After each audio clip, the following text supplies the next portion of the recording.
morning, race fans, and welcome back to the Metro Ford Cup Series here at the Old Bastards Racing League. We're at the virtual New Hampshire Motor Speedway, just over a mile, and it's going to be action-packed, long straights, flat banking, and a whole lot of action. As always, my name is James East, bringing the action 1080p, 60 frames a second on behalf of Team Goon Broadcasting. Looking forward to another fantastic day of racing. As right now, single car qualifying is underway. Let's see what Daryl Wininger's doing. The number 15 machine. It looks like 14 drivers have put down quality time so far. Let's see what Wininger can do here.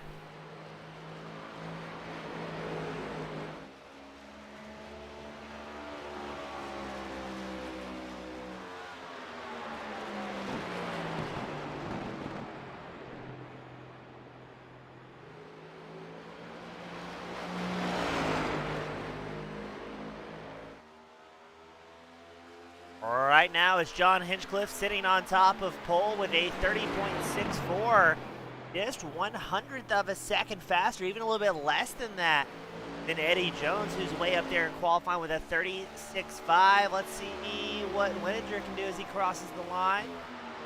A 31.12 to start the party.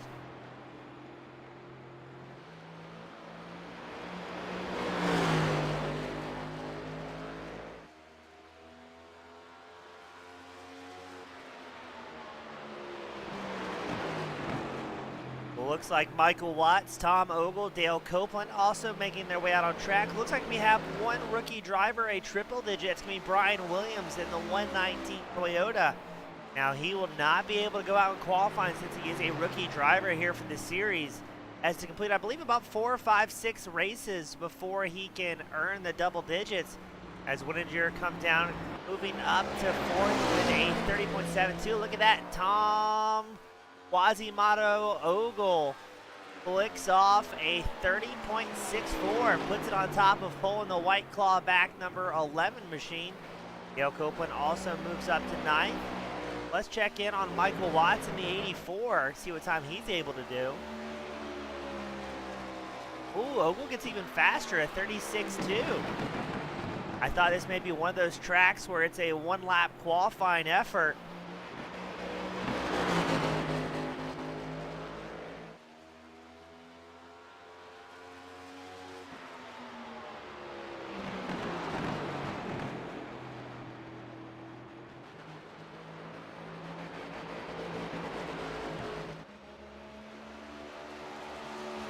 Watts does his second attempt. Does he improve on 37.6? Oh, does he? A 30.57.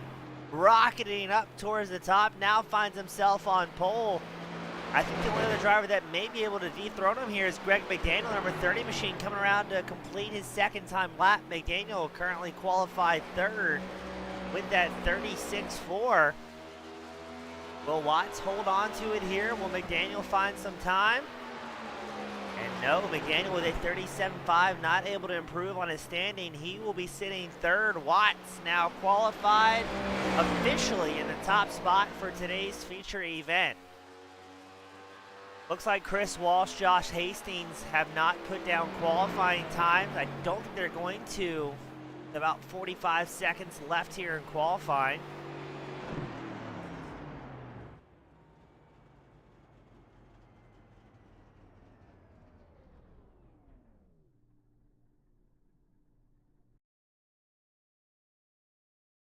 That may wrap up the qualifying session here for New Hampshire. As always, thank you to our fans and friends tuning in, supporting the broadcast, supporting the racers, the league, and possibly even their favorite broadcaster. We couldn't do it without you guys, and makes it a whole lot more fun when we have the fans out here in attendance supporting the Metro Ford Cup Series. Also, thanks to Victor Lane Sports, Kimball.net, and Dr. Amy, the thyroid fixer, coming on as sponsors this season. And again, huge shout out to our title sponsor, eMetroFord.com. If you're looking for a new or used vehicle, check them out. eMetroFord.com. Some of the best inventory available.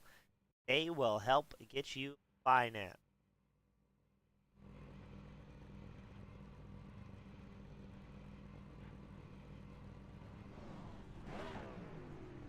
Drivers making their way onto the grid.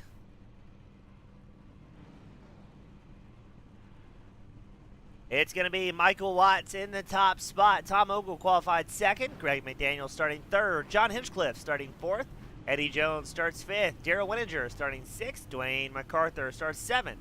Dan Hill starting eighth. Dale Copeland starts ninth. Patrick Milligan starting 10th. Steve Thompson starting 11th. Lloyd Moore starts 12th. Cycling it back, we got Joey Buscemi starting 13th. Dakota Pischke starts 14th. Jonathan Green starts 15th. Robert Garisco starts 16th. Brian Lindsay starts 17th. Al Turner starting 18th. Ian Gear starting 19th. Chris Walsh starting 20th. John Hastings starts 21st. Brian Williams starting 22nd. That will round out the 22 driver grid here at New Hampshire.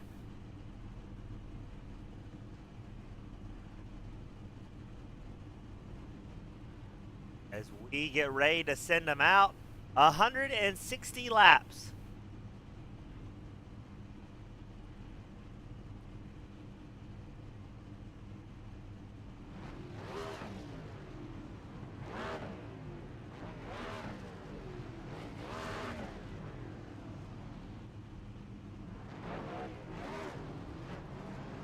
And let's get them rolling.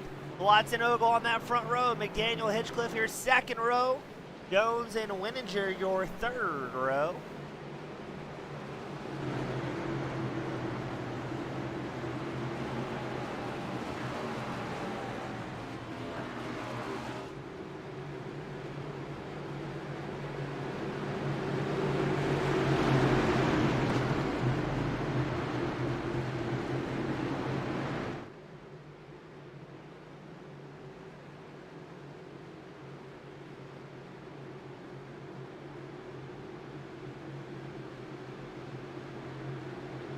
Now going to be interesting. We're expecting possibly some long fuel runs, but at these 1 mile tracks, there's always the possibility for a little bit of heartbreak, a little bit of calamity.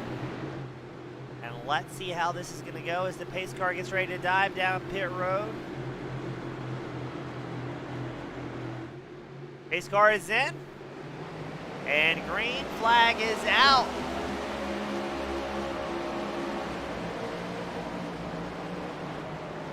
Looks like Ogle tries to make a move on the outside line of Watson, will do so cleanly, taking over the first place spot. The field very bunched up here. You've also got John Hinchcliffe, the number 8 machine, looking to make his way a little bit higher forward.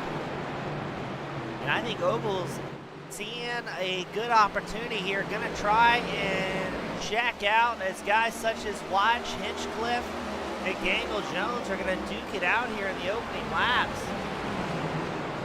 Now the tire fall off pretty abrupt here in New Hampshire in this small track. Well, I think drivers can have about 10 to 15 laps to really make some big moves here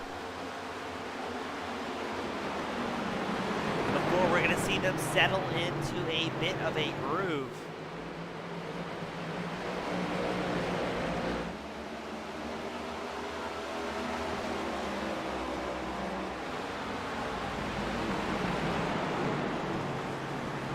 Ogle clicks off the fastest lap of the race, a 30.86 in that number 11 machine. We're still watching a heated battle for around the top 3, top 5. Looks like it's about the top 6 bunched up. Back to Daryl Wininger's number 15 machine. No, excuse me, Dan Hill, who's in 7th.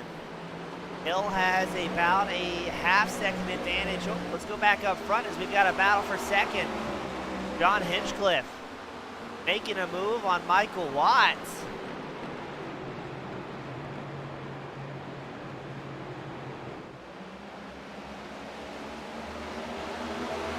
Like Hinchcliffe's going to work his way up into second. Now your race leader Ogle has kind of checked out here, 1.2 seconds ahead of this battle for second. And very quickly gaining some time. Wait for the live time to update, see what type of time these guys are doing. Looks like Ogle with a 30.76, Hinchcliffe with a 39.4, so Ogle's going to continue pressing the advantage. As now it looks like Mcdaniel trying to make a move upside the inside of Watts to take over the third place spot in that number 30 machine. Watts tries to fire back on the outside line. Meanwhile, there's Eddie, Cajun Jones, the number 14 machine, as well as Daryl Wininger, the 15. kind of watching this battle unfold, maybe getting some of these guys to wear out tires a bit prematurely.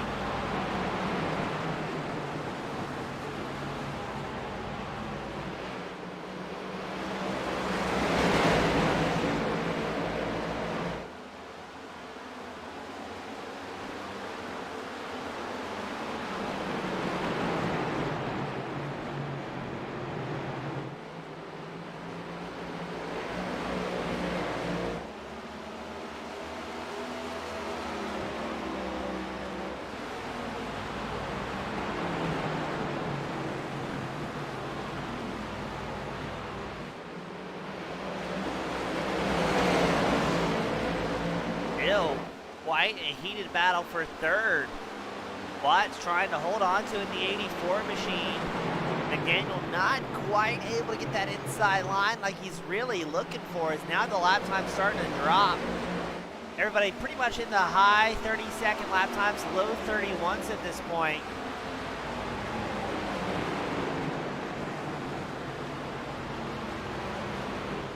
Mcdaniel and Watts still not trying to yield any spot. Jones watching, just waiting. I don't think we're going to see that number 14 machine press a 3-wide situation, especially this early in the race, as both Jones and Wininger kind of just waiting to see what's going to unfold here in the battle for third. I would imagine both those drivers able to save a little bit of tires. It looks like Mcdaniel is able to get the spot from Watts. Jones going to try and capitalize immediately as well. Oh, Jones gets a little bit loose there coming out of 2. He's going to lose the drive. That may allow Wininger to make a pass to the outside line, number 15 machine. Jones just wasn't able to get the power down without the back end lighting up underneath them.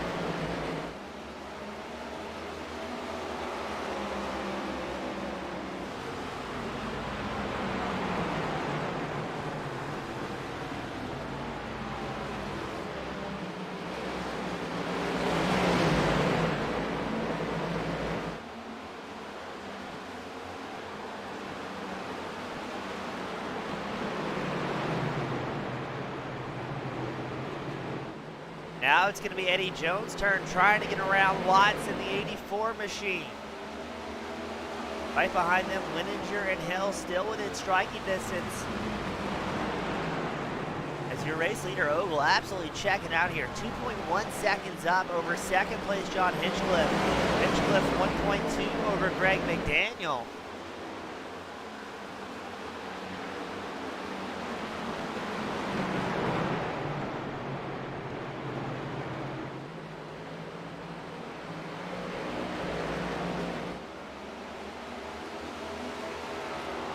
Here comes Jones taking a peek at the inside line through 1. Will he be able to get it on the brakes?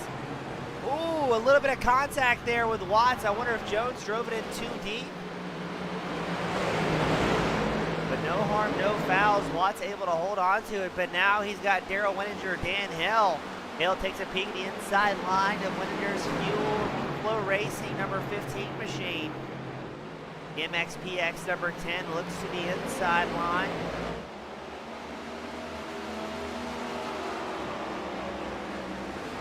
Now, how long before the tires fall off? And these guys are going to have a very rough time making any of these passes stick. Hill gets by Wininger, and the field bunches up behind him. You've got MacArthur, Copeland, Milligan, Thompson, all in the fray here. That's a bunch of drivers not afraid to use the bumper if need be.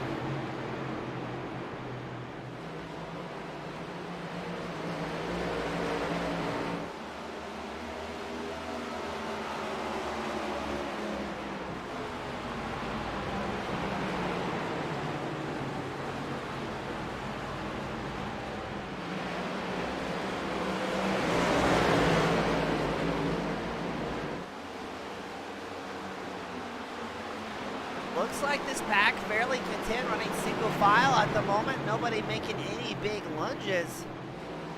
Well, let's check back in on race leader Tom Ogle with almost a 2 3/4 second advantage over the field at this point. Now this is good for Ogle. He has the clean air, but the big question is, what's going to happen when he starts running the lap track. Let's take a nice wide angle shot of that number 11. That's what 2.9 seconds now looks like, as Ogle blast around in no man's land through 3 and 4, clean air all the way around him. But I'm waiting to get a peek with 30-second lap times. How long is it going to be before Ogle runs into traffic?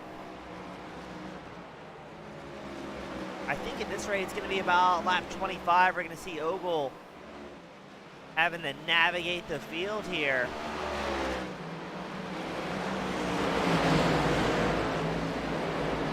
As we check in on Watson. Hill battling for the 5th place spot. Hill peeking up the inside line of the 84.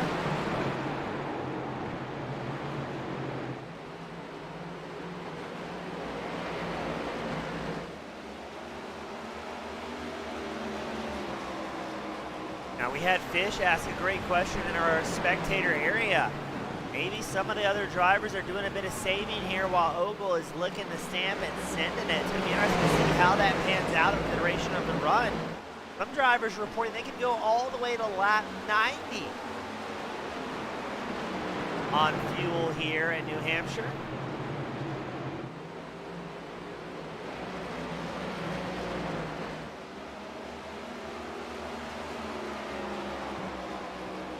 That could put this as a one-stop race depending on tire and fuel management.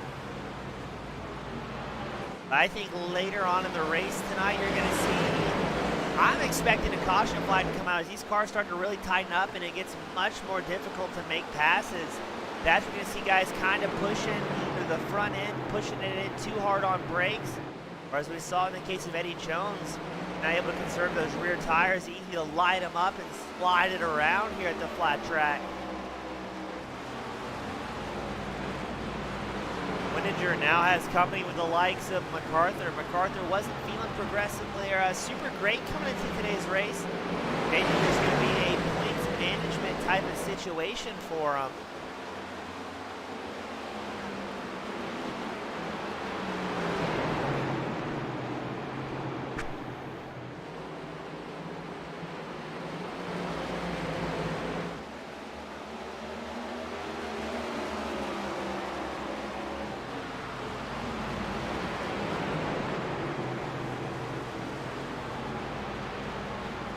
MacArthur moves up to 7th. Now MacArthur is your points leader for this season coming into today's main event. Second place currently Eddie Jones. 3rd place in points Tom Ogle, who is really looking for some points here as he continues to lead up front in a 3-second margin over Hinchcliffe. Looks like Mcdaniel was slowly closing that gap to your 2nd place driver Hinchcliffe, as the 3rd place number 30 is down to about 9/10 of a second, running about 2/10 faster per lap.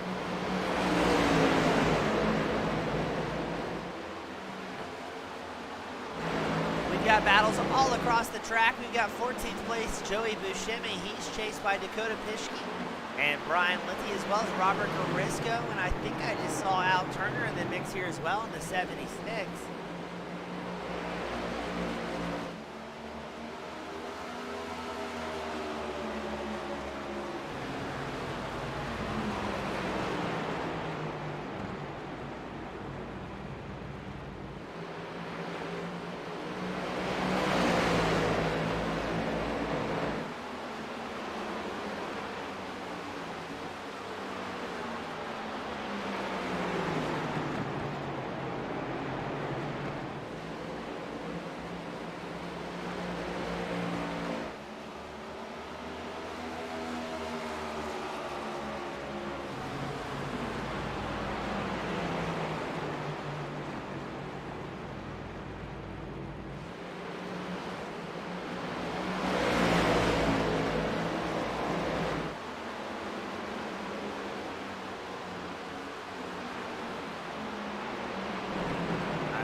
How tough it is for drivers already at this point to make any big moves.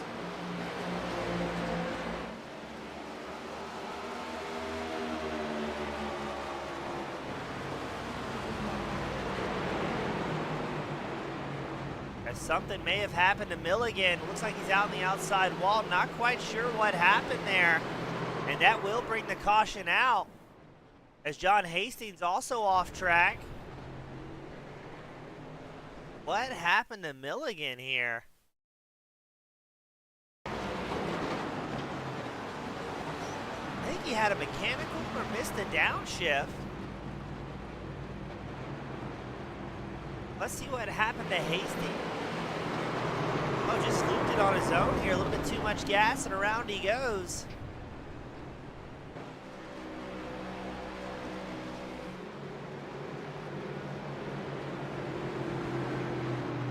I would imagine Milligan either missed his brakes or downshift or had a real-world mechanical there. I think that's going to bring everybody down. Pit road on lap 25 for 4 fresh Goodyears and a tank of gas. I think tires are going to be the safe bet for these drivers.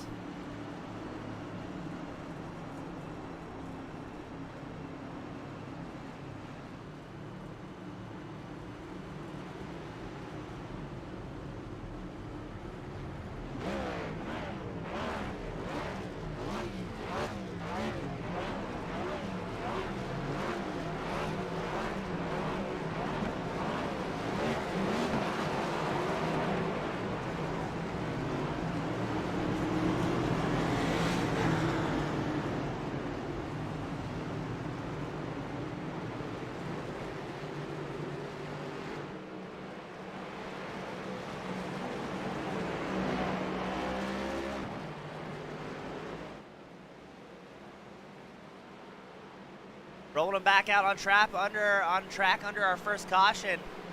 Still going to be Ogle, Hinchcliffe, McDaniel, Hill, Watts, your top 5.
It's going to be Hinchcliffe and Ogle on the front row. Hinchcliffe starting the inside line. Ogle high behind them. McDaniel and Hill.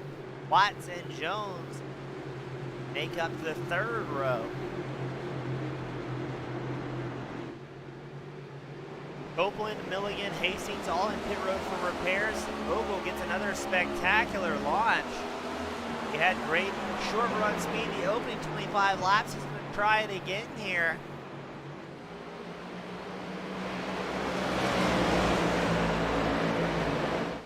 A little bit further back is where all the fray is. Look at this, Dan Hill, the number 10 machine, making some moves. He's up 5 spots so far this evening, tucking in behind Hinchcliffe. And it looks like Jones, the number 14 machine, raring to get going as well as McDaniel and Wininger. Everybody throwing the elbows out, trying to make some moves, but cautions, read cautions. We've got drivers coming out with fresh tires underneath them. The car's going to be a little bit more free And they're going to be a little bit more antsy to gain some good spots. So it'll be interesting to see just how careful the guys are out here.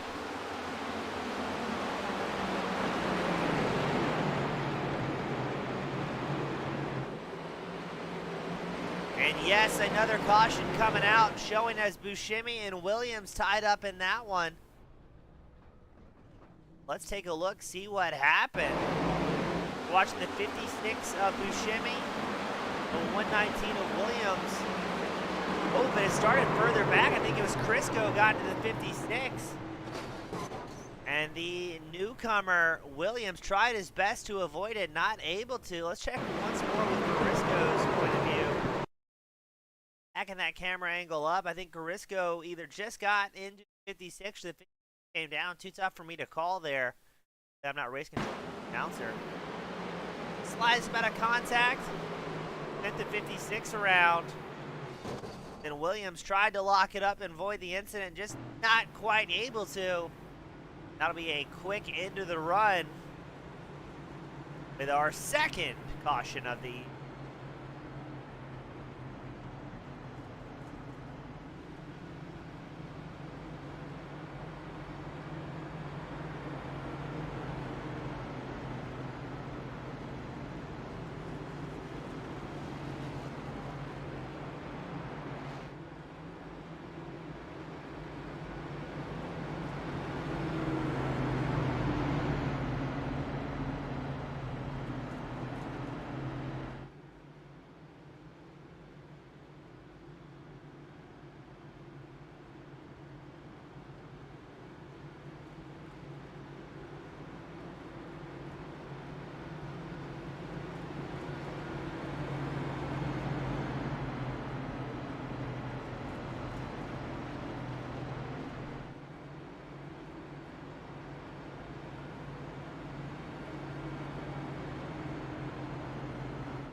We were right about cautions breeding cautions.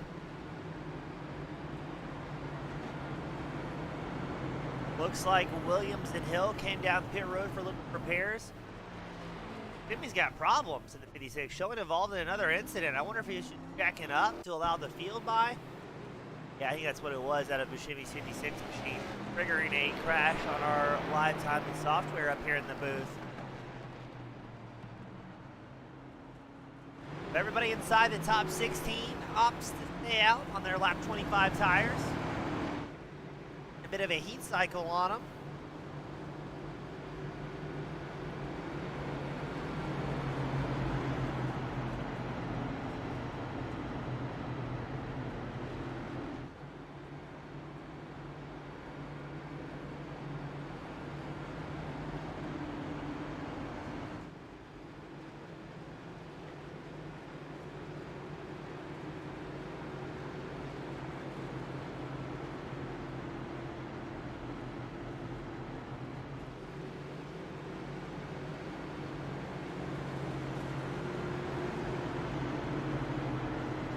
Yet again, Ogle, Hinchcliffe, the front row. Jones, McDaniel, your second row. Wininger, Watts, your third row.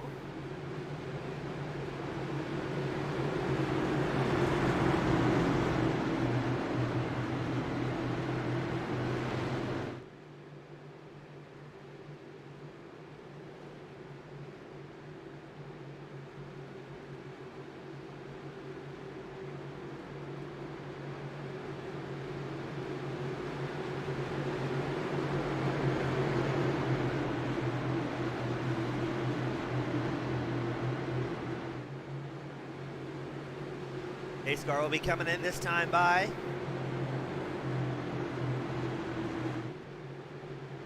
And away they go once more. Ogle with another great start. But keep an eye out about third, fourth, fifth. That's where all the excitement's been happening, as everybody throws it in deep, trying to get some spots early on.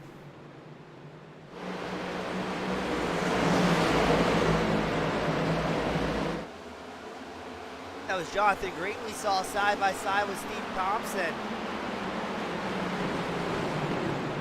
Thompson's been running a bit of a limited schedule here this season, but starting to show up with a higher amount of frequency. Whenever we see that 67 machine out on track, he's been having a fair amount of good luck here this season. He is able to race with us. Bringing that 37 machine, he is up 6 spots so far. Looks like your hard charger is going to be Brian Lindsay, Al Turner, both up 7 spots, running 10th and 11. Having a good bit of fortune. It looks like the field's stacking up. John Hinchcliffe's come down pit road, the number 8 machine.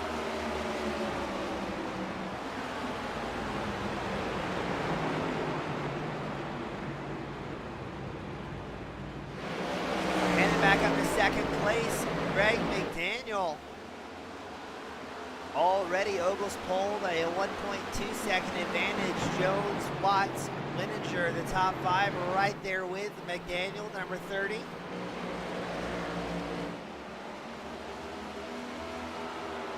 Like we whittled it down to about 17 drivers on the lead lap. Still 20 drivers out there racing.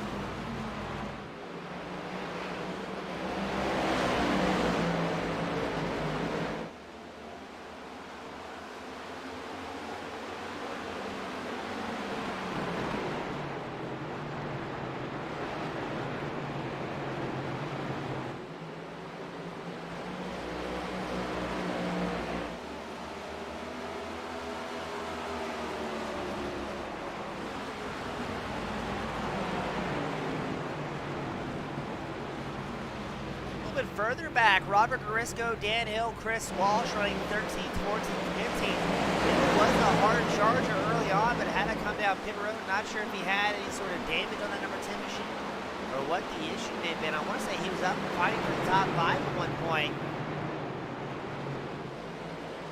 And now finds himself back in the meat grinder.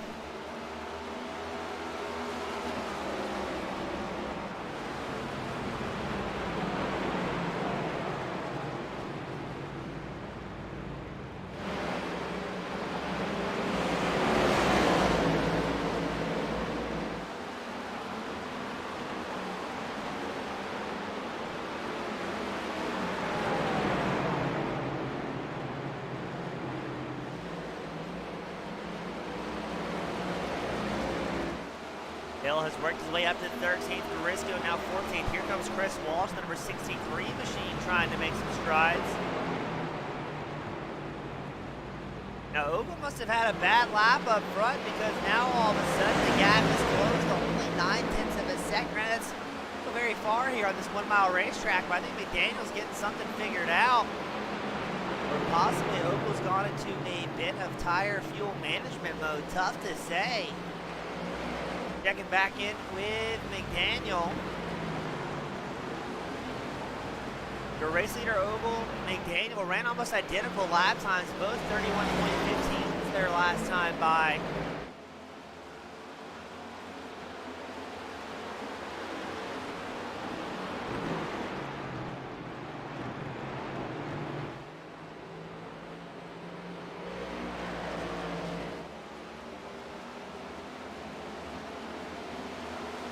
There's Daryl Wininger, the number 15 machine, the Flow Racing back Chevrolet. He's tucked in behind Michael Watts' 84 and just ahead of Dwayne MacArthur, the fast Canadian, on the 83 machine.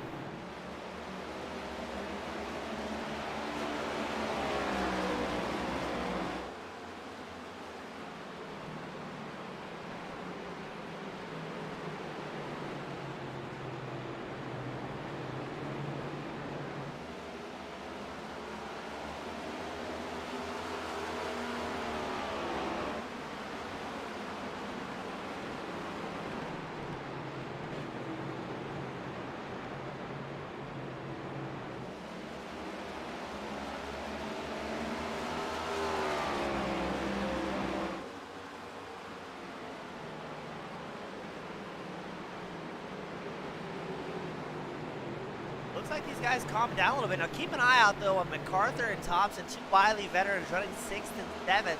You've also got Jonathan Green in the 37 machine running 8th. He's very fast as well. These are 3 drivers I expect to make moves throughout the run. and that are very, very experienced when it comes to fuel runs and tire management.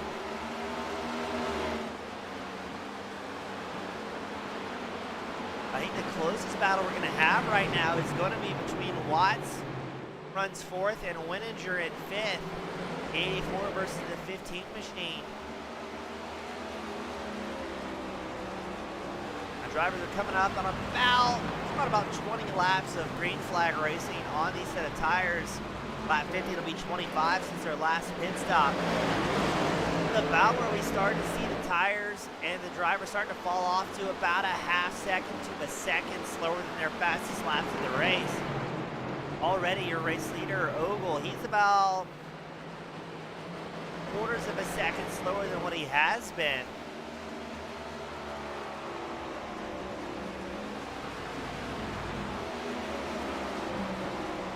Dan Hill looking to make a pass on Lloyd Moore's 26 machine.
Interesting to see here. Hill keeps pushing forward, has worked his way back up to 13. We've got Moore, Tishby, Turner right in front of him. As your top three of Ogle, Mcdaniel, Jones have all stretched out more than a second to a second and a half between your top three drivers.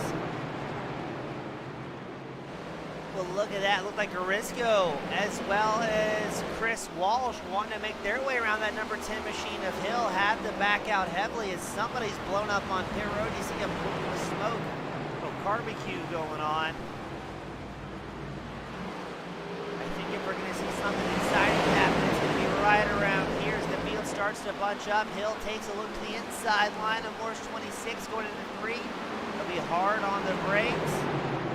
And just like that, predicted it, a little bit of contact. Hill drives it in too deep, careens it around, and takes a tow back to pit road. That will bring out yet another caution.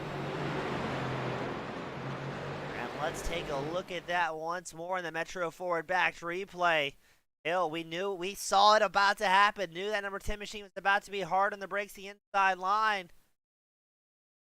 And when you're that hard on the brakes, the car tends to, oh, look at that. I think Moore might have come down a little bit. That's a tough one to call. Watch that one once more. Initially, I thought Hill overcooked it on the brakes and pushed up the racetrack. But look at the 26 of Moore. It's a tough one to call. I'm still not sure who would be lame there. Hill takes a big lunge on the inside line of the number 10 machine. I'm watching the white lines. It almost looked like Moore got a little bit loose and spun around a little bit and checked up into Hill. A tough one to call. I think it's just two drivers trying to occupy the same place.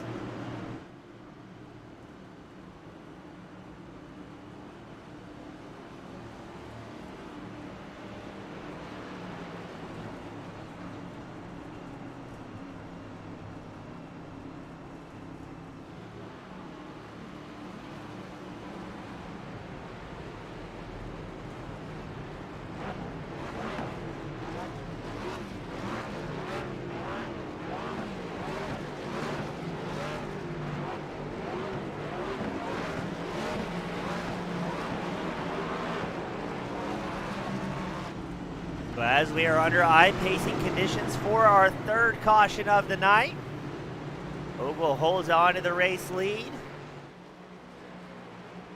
Looks like Moore stayed out the 26.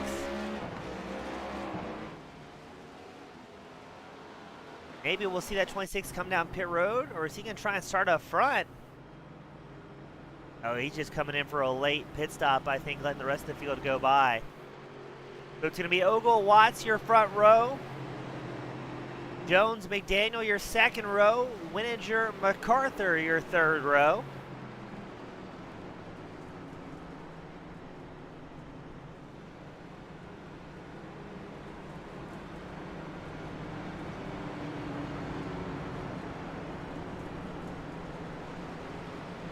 Big shout out to JW Motorsports tune in tonight as well, this evening I should more aptly say.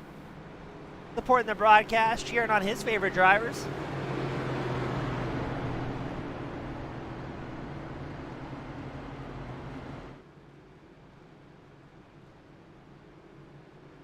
Third caution of the night, not quite to the halfway mark of the evening. We're going to start whittling down the field here. I believe it's going to be about 16 drivers on the lead lap.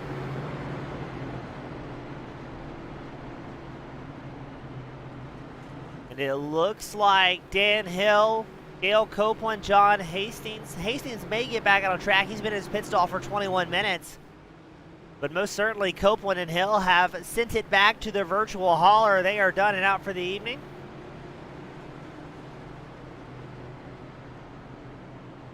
Leaving what I believe is going to be 19 drivers still out on track here in New Hampshire.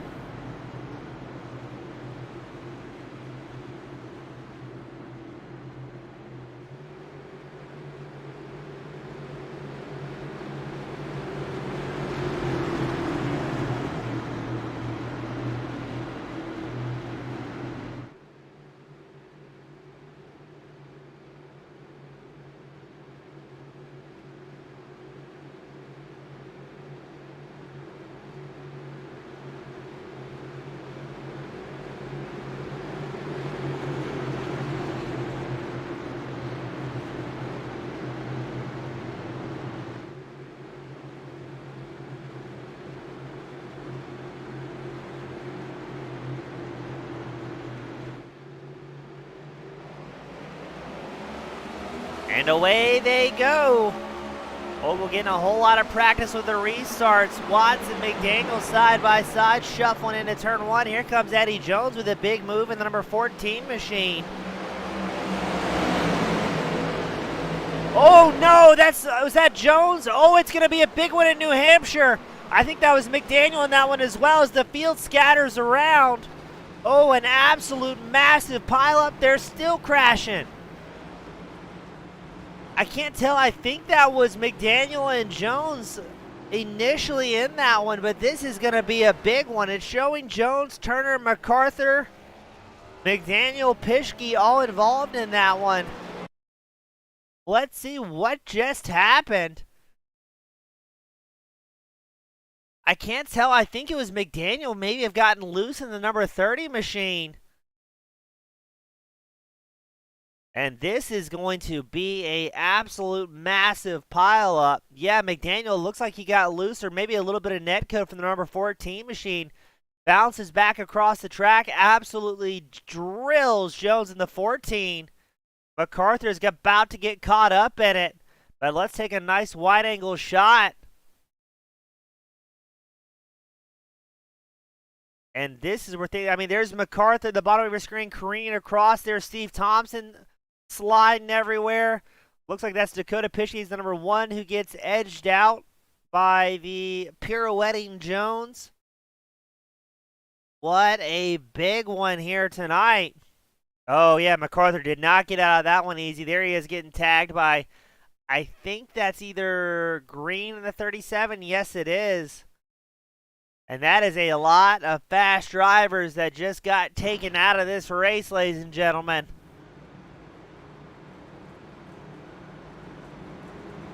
Fourth caution of the night. Haven't made it to the halfway mark.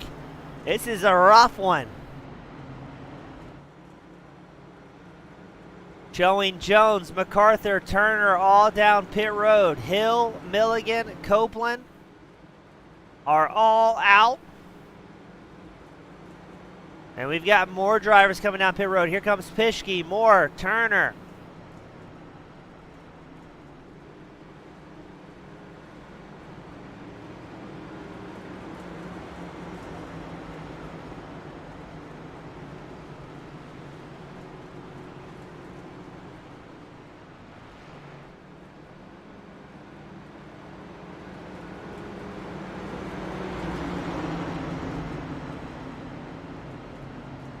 Oh my.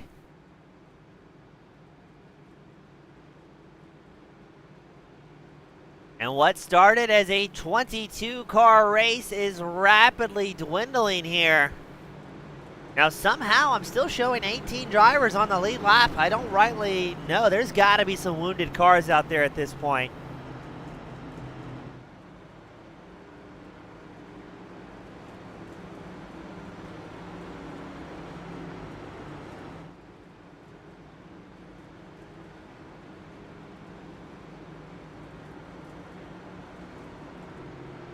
As they are starting to drop like absolute flies.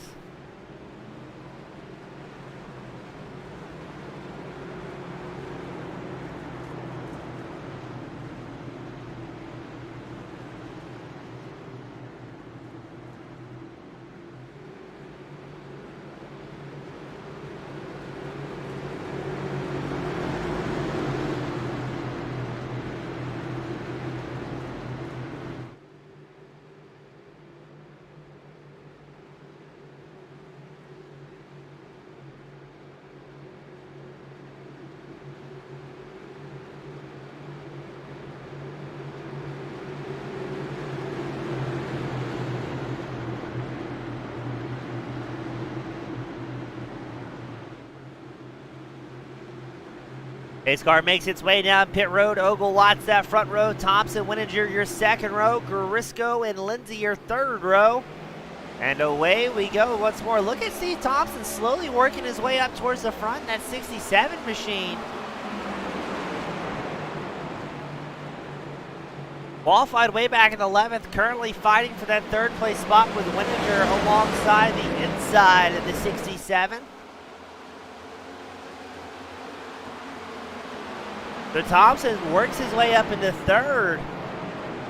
Looks like your hard charger so far of the evening, Brian Lindsay, the number 24 machine, is up 12 positions up into fifth.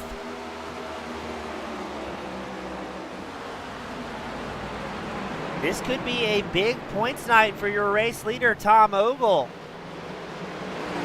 As points leader, Dwayne MacArthur shuffled all the way back to 13th after that last big incident that saw just so many fast drivers involved.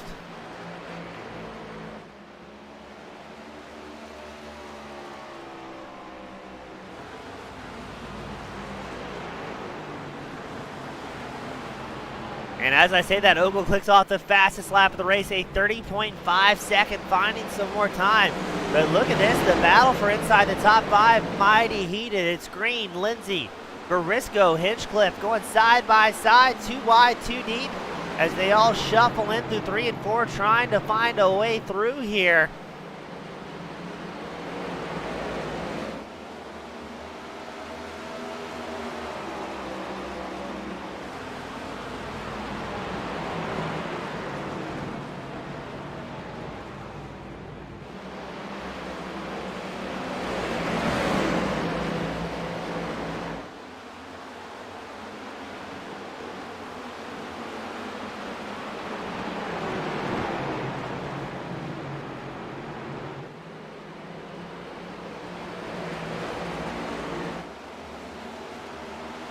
And this is getting mighty frantic. Now, Ogle up front does have a little bit closer company with Watts, who's closed the gap down to 7/10, but we're watching this 4-car frantic battle as everybody trying to get through. It's still Lindsay, Hinchcliffe, Garisco, McDaniel, Jones, all in the fray here.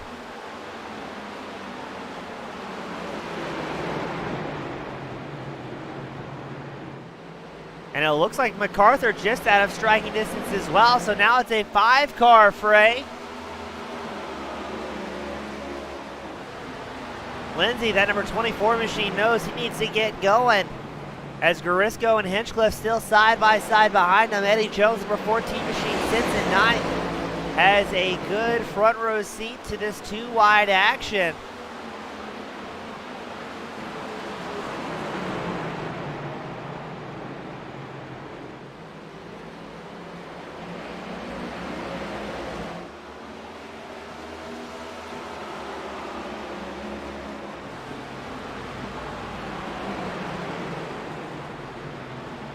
And it looks like we're going to at least calm down enough to go single file here for 6th place back.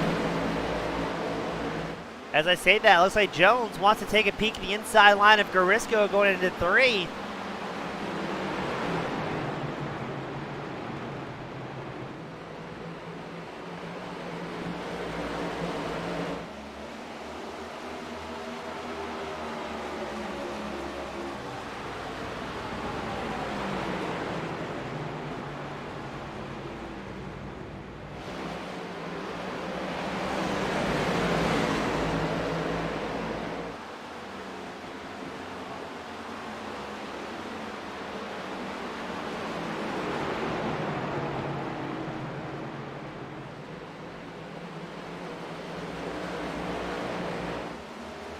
And now Lindsay, who was able to run relatively uncontested,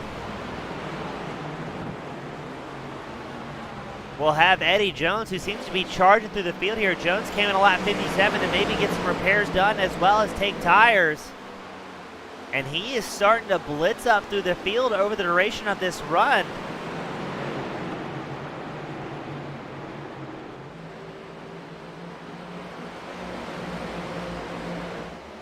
Jones had the pace to run up front early on.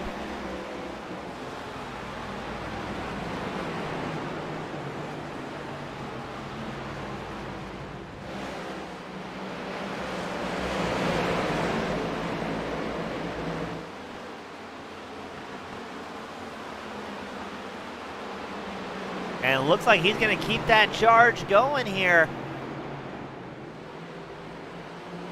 Looking for any way around the 24 machine of Lindsay he possibly can. Now Lindsay's up 10 spots, but he's been very safe, so Jones going to throw it in deep into 1.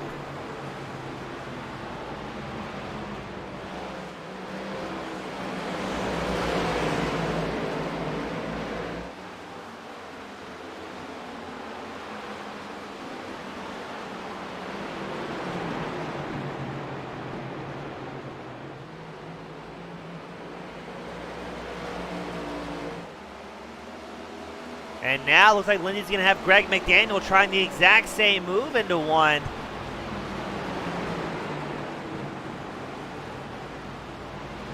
Great racing all across the track here at New Hampshire. Doesn't matter if it's for the lead or if we're battling for inside the top 10. All these guys giving it everything they've got.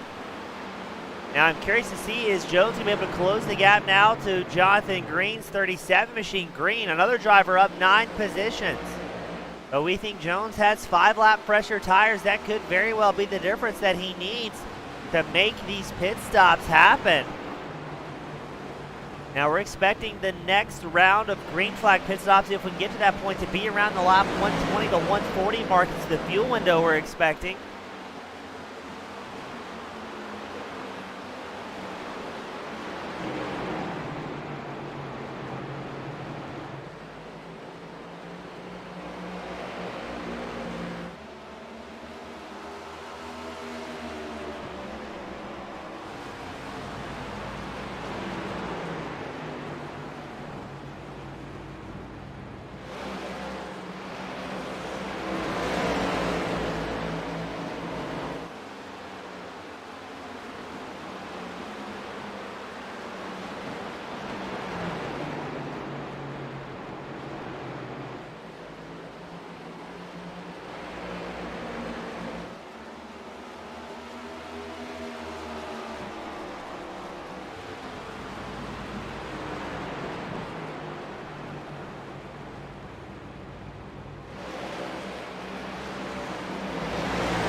Let's see, Jones still slowly working his way forward.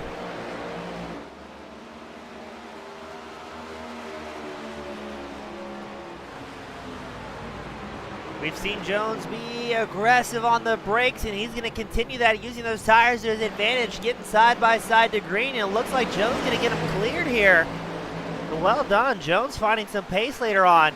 Now up front, though, the field's starting to stack up a little bit. Tom Ogle still stretching his legs, 2.1 seconds up over what is turning into a battle for second, a heated battle for second. Watts, Thompson, Wininger separated by less than 3/4 of a second. Running second, third, fourth, so still lots of racing left to go. Thompson is up 8 spots, running third out on track.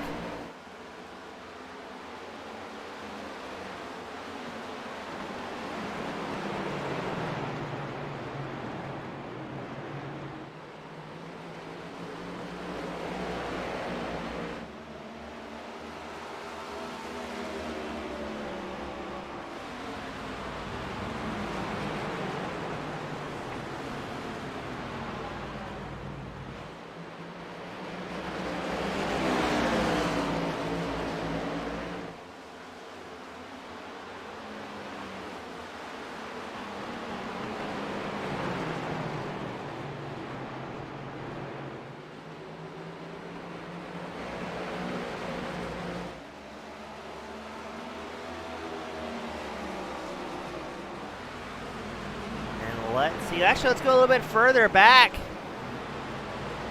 It's still great racing.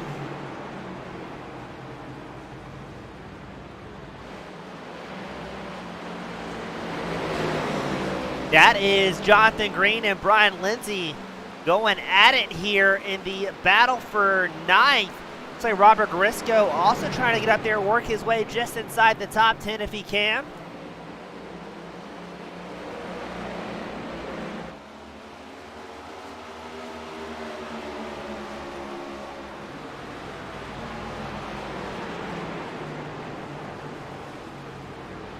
Briscoe getting right on the back bumper of Jonathan Green, and up front looks like Steve Thompson doing about the same thing to Michael Watts, trying to work that 67 machine up into second.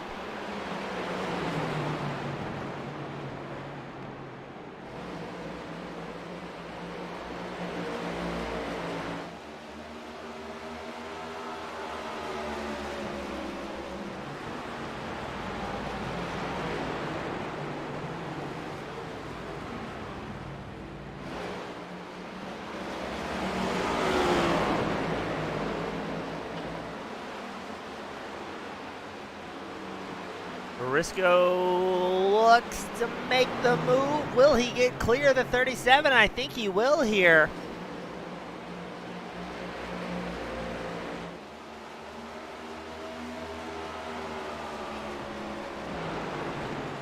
As now Greg McDaniel has Dwayne MacArthur, the fast Canadian, right behind him.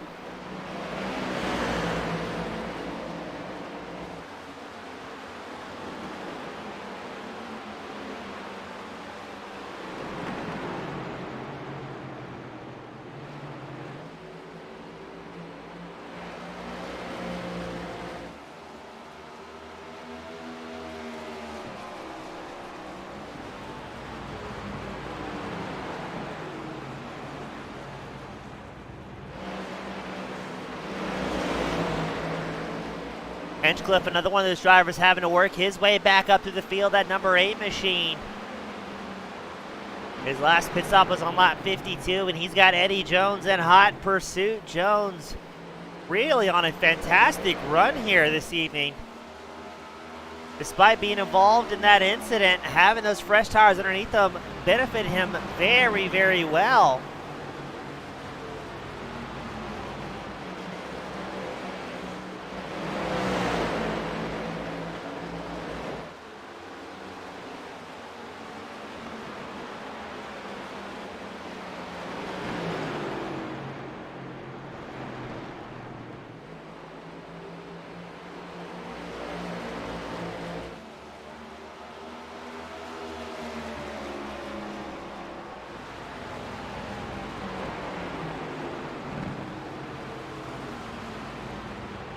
Jones makes the move all the way up into 5th now.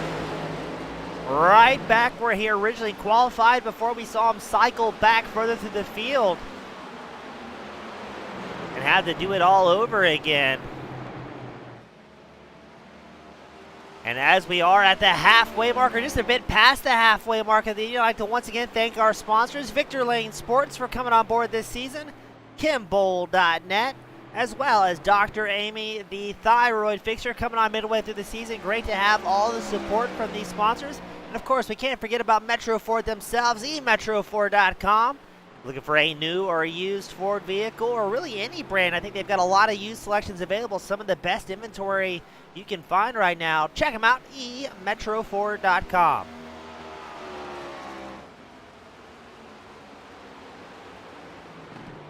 Tom Ogle still sitting well in that number 11 machine. He's pulled a 2.5 second gap over Michael Watts. The White Claw back number 11 Ford Mustang absolutely flying here today.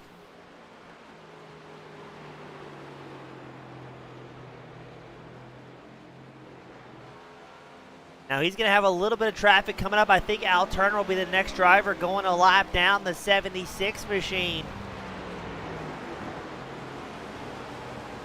And Ogle's lap times haven't dropped that much over the run. His last pit stop was lap 52. He's about 1.2 seconds off his fastest laps of the race, so still charging hard.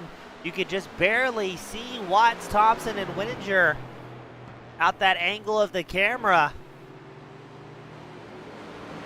Turner comes down pit road, so Ogle will be able to go a little while longer without having to worry about traffic. As at this point in the race, it looks like the field very apprehensive to make any big moves. That could very well be due to the tire fall off.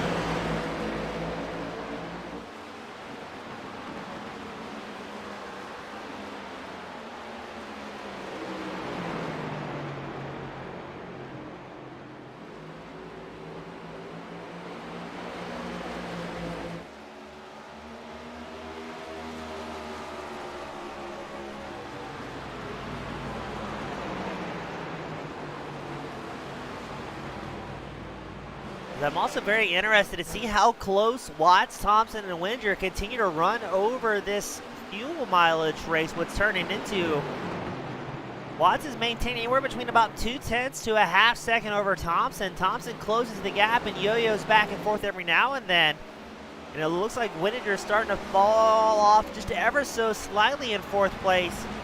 If Wininger's not able to get back up here and catch up to Watts and Thompson, I think Eddie Jones is going to close that gap and continue that forward momentum we've seen out of that number 14 machine.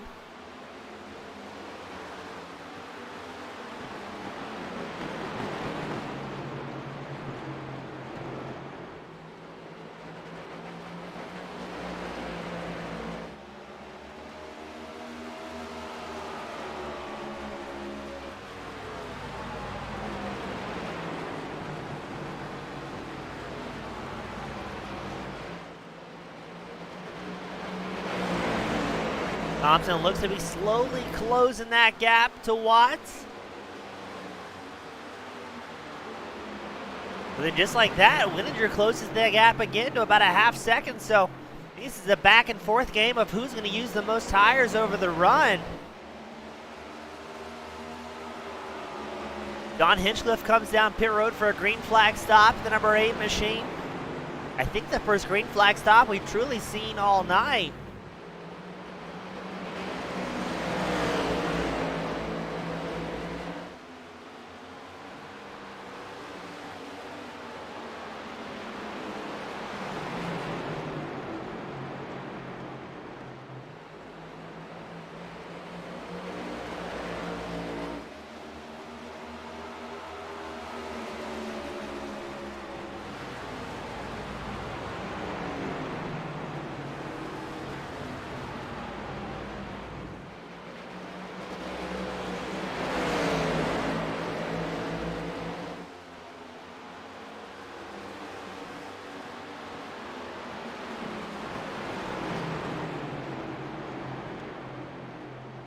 Let's go a little bit further back still. The battle for 11th.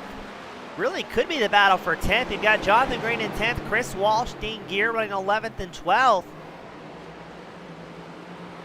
Like many drivers out here, we've seen those split times close up.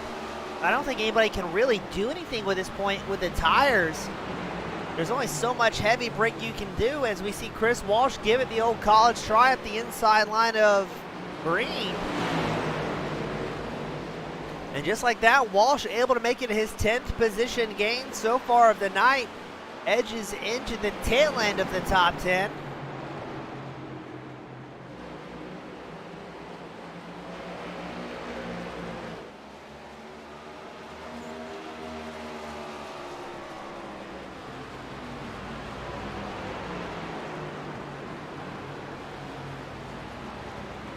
And is Jonathan Green going to try and answer here? Still about a quarter of a second back from Walsh. Both drivers on the same tire strategy.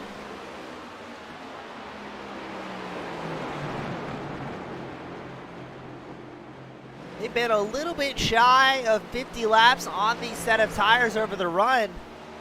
So I think the fuel window, the pit window, is going to be more so for tires than it is for fuel here. I think they're going to come in between lap 100 and 110. 110 being, I think, the safer bet.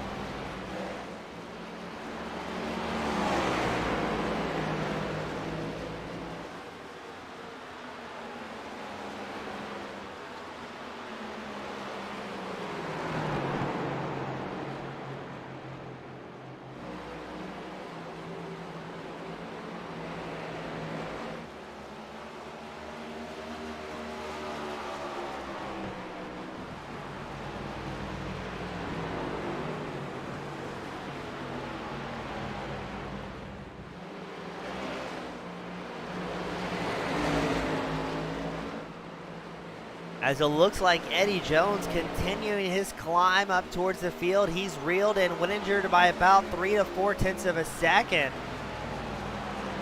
But this late in the run, I think most of these guys have pretty much worn out their tires underneath them.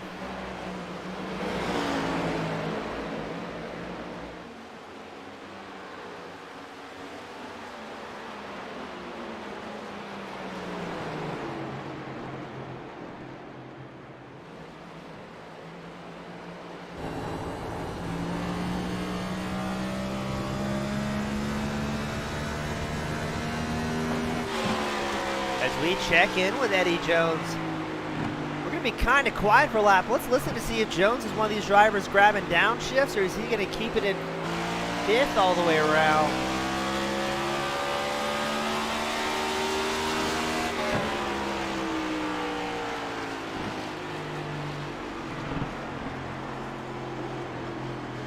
Oh, and as we do that, Jones comes down for a green flag pit stop in the number 14 machine. So he wants to run it all the way out with about 59 laps left to go on a set of tires.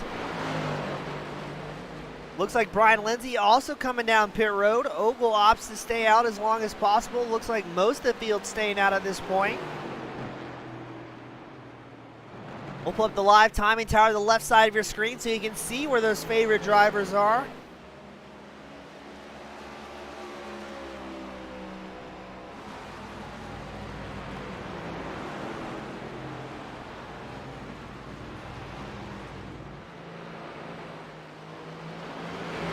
Dwayne MacArthur also coming down pit road.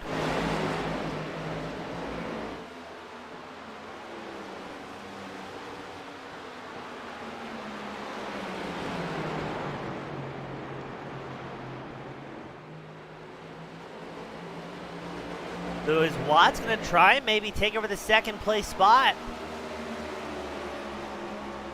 After Thompson has made the move all the way up into that second. Or on the other hand, is Thompson able to stretch his legs, maybe put a bit of a gap on the 84 before he comes diving down pit road? Now, interesting to see how many different strategies there are at this point of the race. Now, we're fairly certain at this point, as everybody starts to get geared up for their pit stop, at least fuel-wise, they should be good to go until the end here at New Hampshire.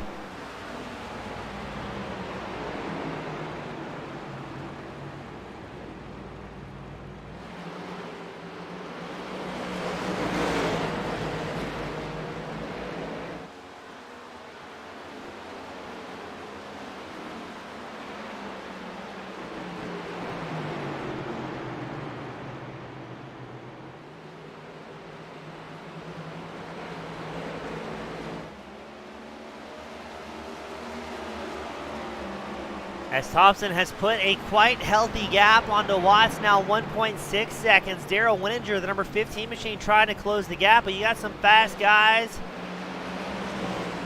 with a little bit fresher tires, such as John Hitchcliffe, who are going to try and get a lap back, or at least part of a lap back compared to some of the drivers out on track.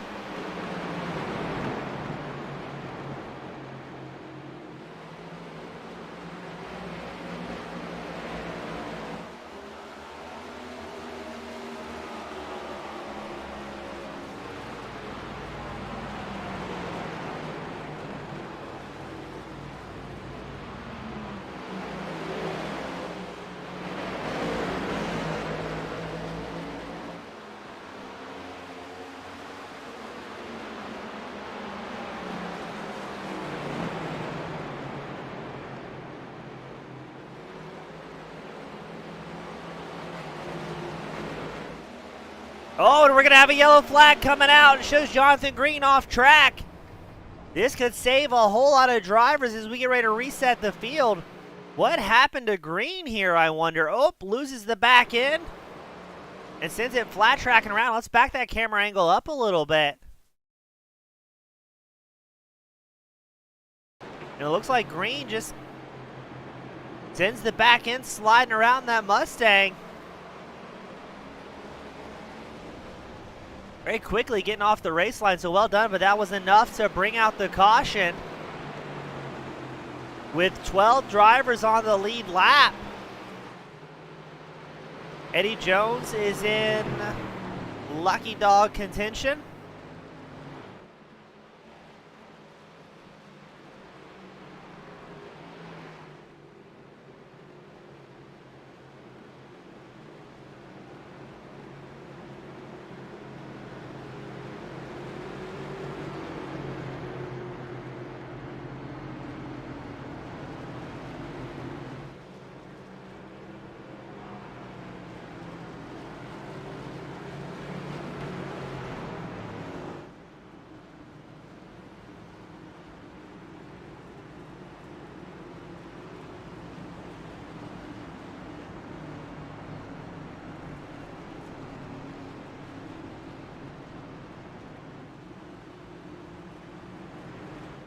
And oh no, things are going bad for worse for Green.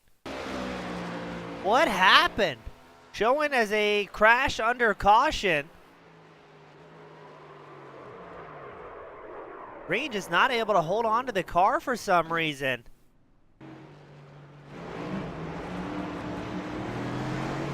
That'll be our 5th caution. Now with this big caution, why this is so important, pretty much everybody should be able to be good to go till the end here. And what happened to Greg McDaniel? Did he just check up? Did he spin coming out of pit road?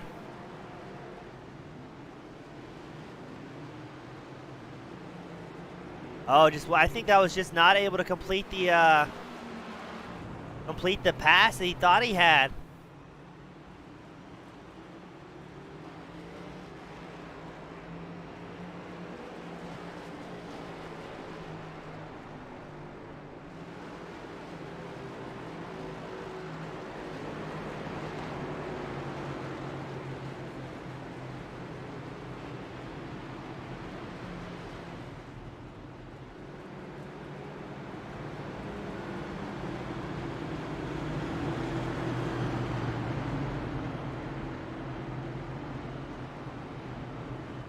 That'll be our 5th caution of the night.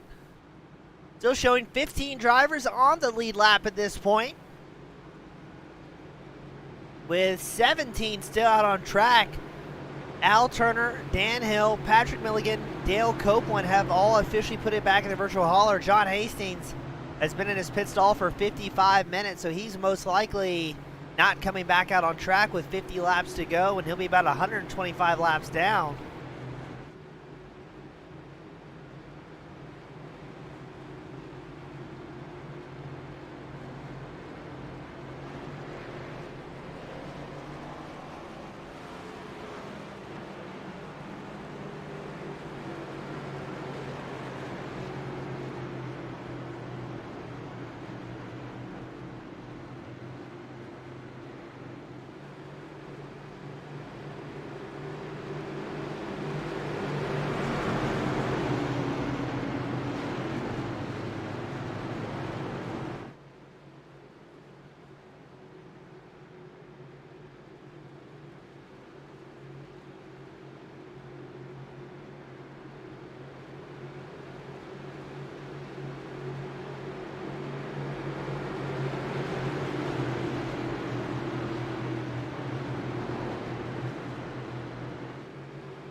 And let's do it again, green flag racing. Ogle has been absolutely on it in these launches. But look at Mcdaniel and Thompson. They were battling for that second place spot. Oh, Thompson has to check up on the brakes to avoid getting to the side of McDaniel's 30 machine. Trying to leave him a little bit of room right behind them. Watts and Wininger side by side.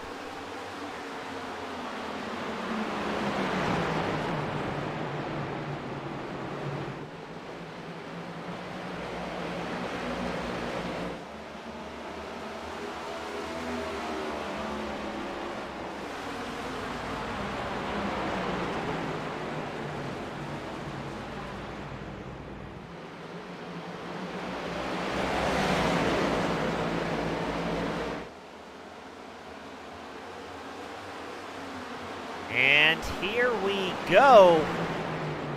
Ogle's going to try and stretch that gap once more. Well into the back half of tonight's main event.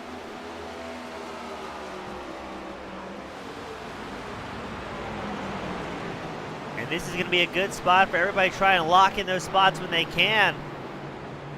Now Jones, who's now back in the 10th, he's on 8-lap older tires than the rest of the field, so it may be a little bit tougher for him to work his way towards the front like he did the last run. We think everybody's good to go on fuel at this point. It's all going to be about who's got the best tires underneath them to click off about 50 laps of green flag racing.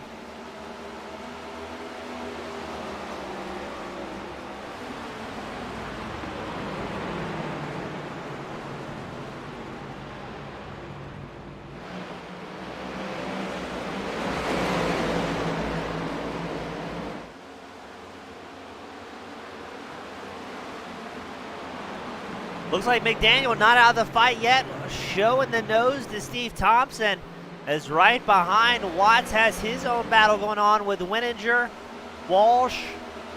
Looks like Garisco in the mix, in gear, as well as Lloyd Moore, all linked up single file. Now I think most drivers are going to be pretty well mannered at this point. With about 10 laps left to go, I would not be surprised to see some front bumpers coming into play. And I think Ogle has worked his way into a really good spot here, letting the fray work itself out behind him, because he knows every time somebody like Thompson, McDaniel, or Watts and Wininger starts a battle, it slows down the pace, and that will give another advantage, a chance to take even more advantage for Ogle, who's just focusing on hitting marks at this point, taking it easy, and really not having that much pressure on him.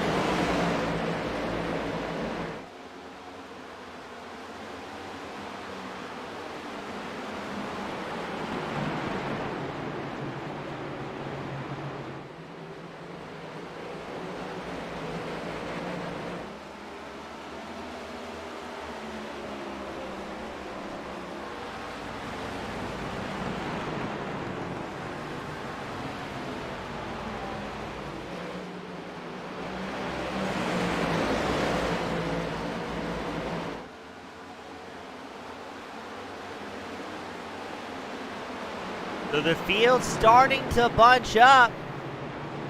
About 5 different drivers trying to fight for the second and third podium spots, currently held by Thompson and McDaniel. The race leader Ogle trying to extend that gap once more to 2 seconds over the rest of the field.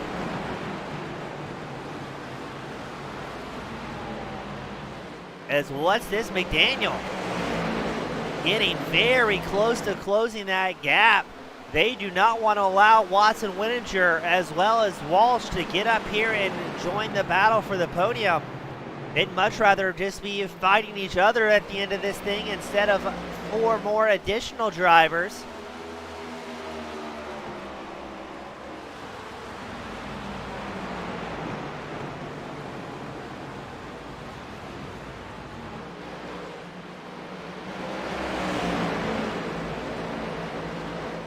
As you can see, Ogle, that is what a 1.7 second advantage looks like in the favor of the White Claw back number 11.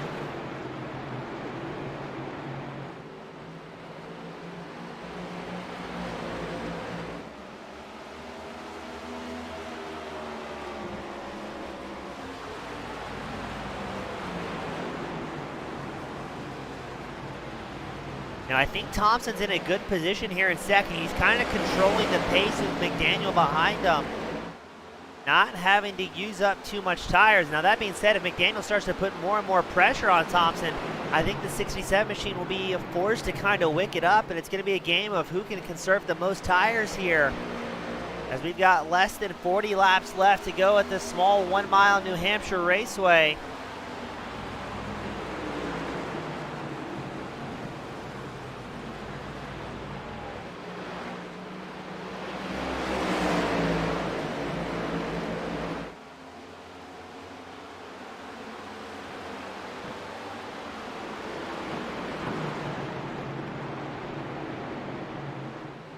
I think Ogle is in tire management mode, keeping something here at the end in case things get a little bit more exciting. He showed it's about a tenth slower that last time by. The lap prior, I should say, Ogle, Thompson, McDaniel all clicking off 31.4s this last time by. So Ogle keeping a peak on that relative, not hot lapping if he doesn't need to, just conserving tires. As we've seen late race cautions throw a wrench in the plans of drivers before.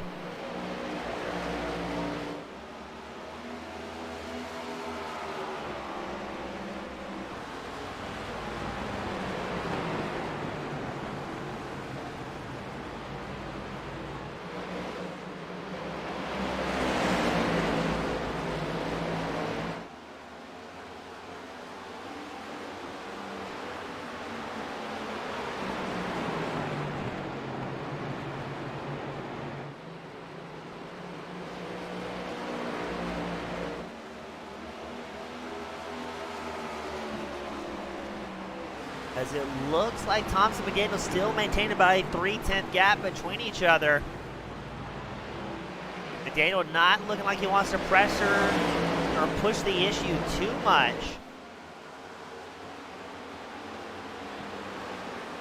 I think it's going to be a big ask for them to try and close that gap to Ogle, who's just absolutely on it here today.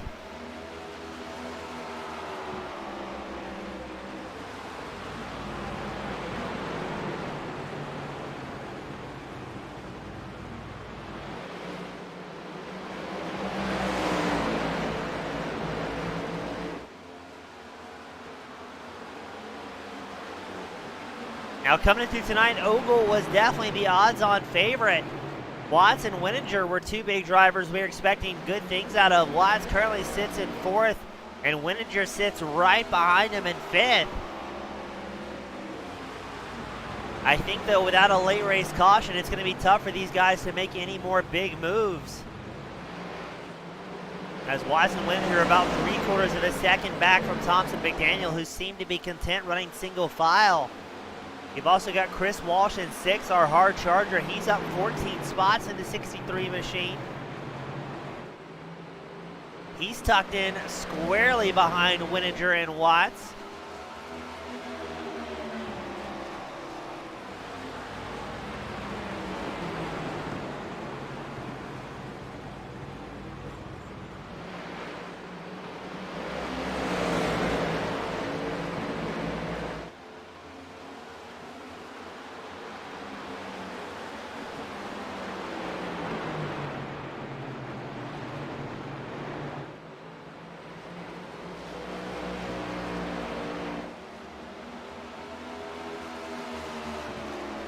And it looks like Thompson and McDaniel have pulled about a 1 second gap to Watts. Watts, though, still has Wininger and Walsh in hot pursuit. And it looks like Wininger wants to maybe press the issue here, taking a peek to the inside line of that 84 of Michael Watts. Chris Walsh also getting a little bit antsy.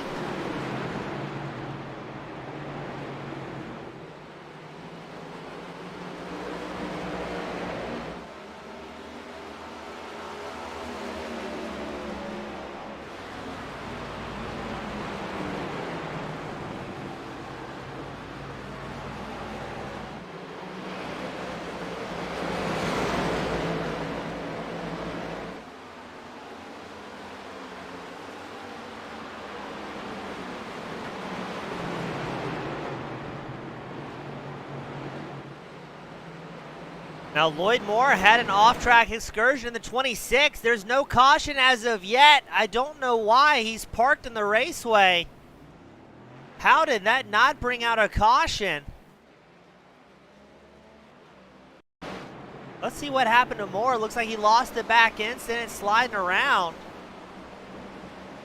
This is what's amazing to me. The caution didn't come out even when we saw him pretty much parked on the raceway.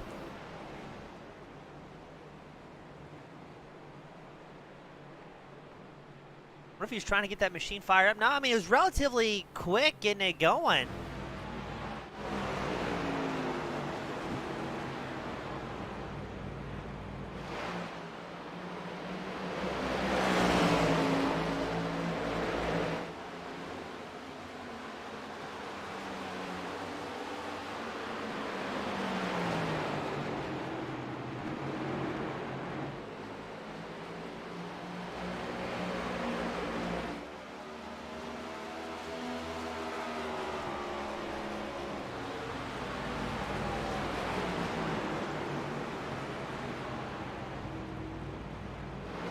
As Ogle just on an absolute dominant run here. 2.2 seconds up over Steve Thompson and Greg Mcdaniel. Ogle has got to be praying we can go green till the end here, as his Ford Mustang has been extremely quick.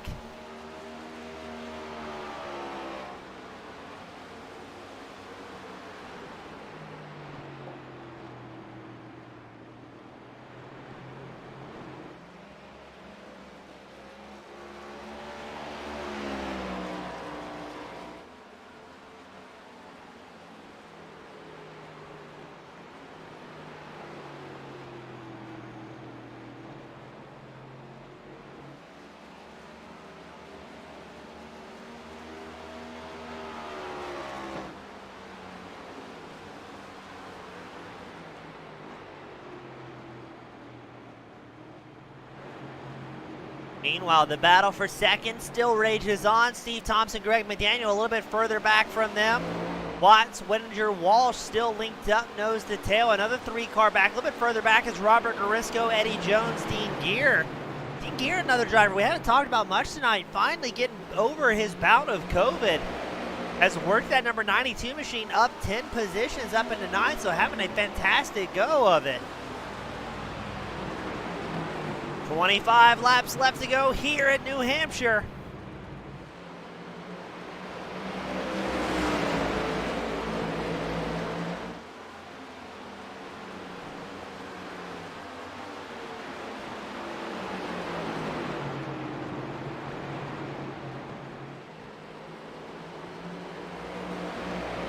What's going to happen? Thompson, McDaniel surely know if they spend any time battling too much, that 3/4 of a second advantage they have over Watts will rapidly be diminished.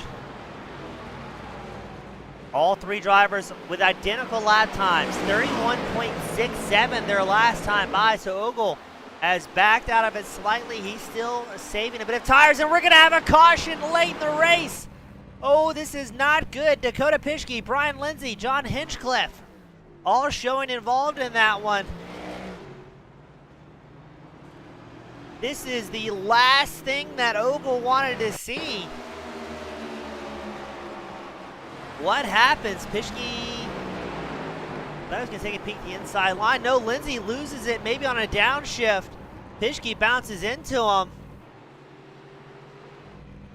And Hinchcliffe sent it sliding around, maybe to avoid the incident. Let's see what happened from the number 8's point of view. The crash happens in front of him. And while Hinchcliffe, well done, I think that's Jonathan Green as well avoiding that one. So Hinchcliffe just checked up to avoid it and lost car control. A wise move by Ogle, I think, to take tires here. Now the question is, are we going to see any driver take 2 tires on this 6th caution to try and get the track position on Tom Ogle?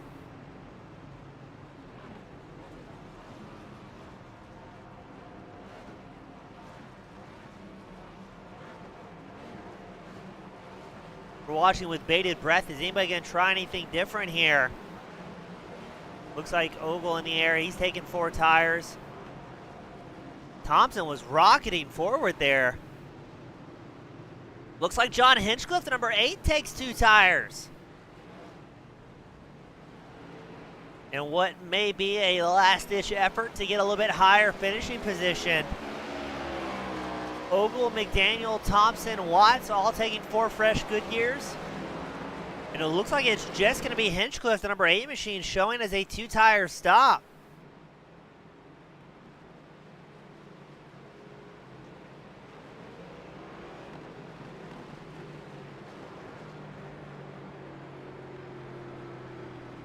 So that's going to put Ogle, McDaniel, your front row. Thompson, Watts, your second row. Hinchcliffe and Garisco, your third row.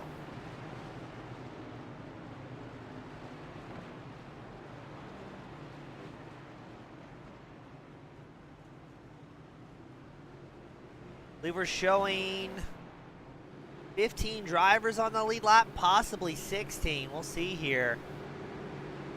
As Jonathan Green, Brian Williams in pit road. Williams rolls out.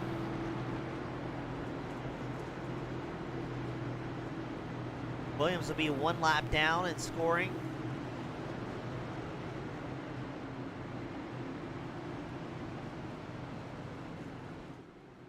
Looks like Jonathan Green may be able to stay on the lead lap. It looks like he does, just ever so slightly. And here we go, what could be the final shootout in New Hampshire.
I've been informed Watts trying to go for the Grand Slam and win as much as he can here this week. Let's see if he's able to do so.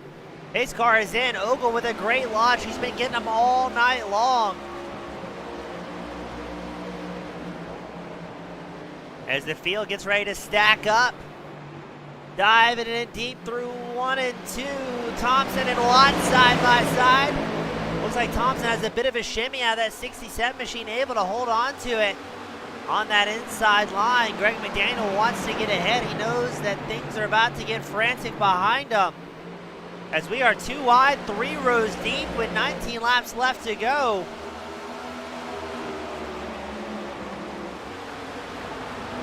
You've also got John Hinchcliffe, the only driver that I've seen on a 2-tire stop here. He's side by side with Robert Garisco.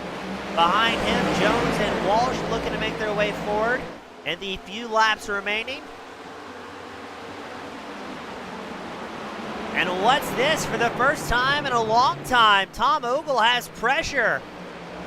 As Greg McDaniel looking for that top spot.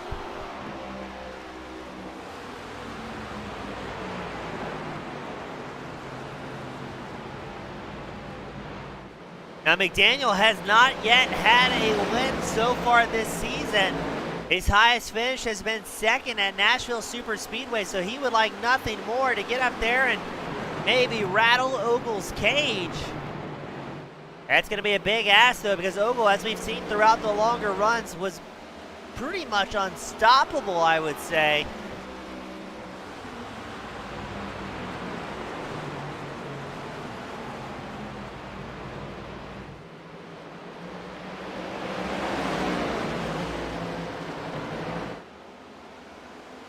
But it looks like McDaniel on the short run pace has what it takes to at least stay right behind the number 11.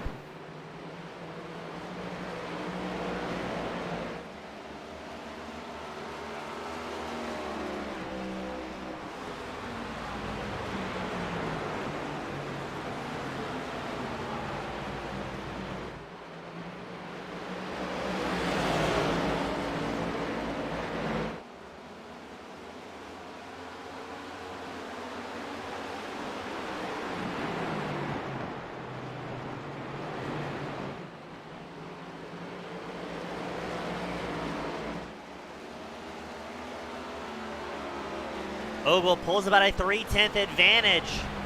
Let's cycle it back, though, to the very frantic battle for fourth. You've got Watts, Garisco, Jones, Walsh. Walsh and Jones going side by side here for sixth. And oh no, Walsh loses it. Drills the inside wall. Looks like no caution's going to come out here. But Walsh is going to throw away the race there. Unfortunately, that was a great battle we were seeing.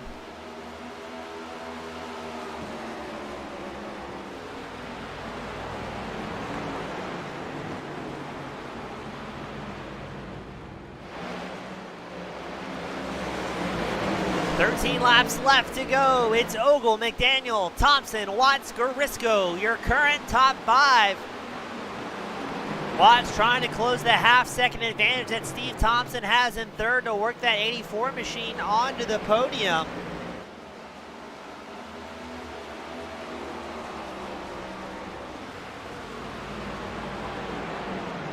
But it's going to be a big ask because Robert Garisco, Eddie Jones have still been right there trying to make that happen.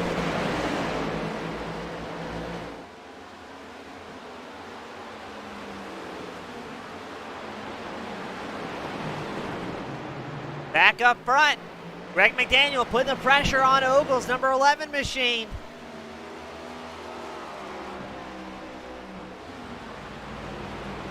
Ogle's led just about every lap here in New Hampshire, but McDaniel looking for that first time win, wants it desperately.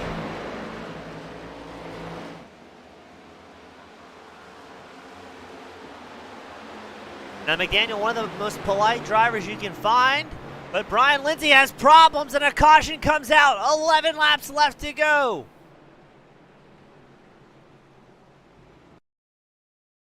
What happens to Lindsay here, the 24 machine?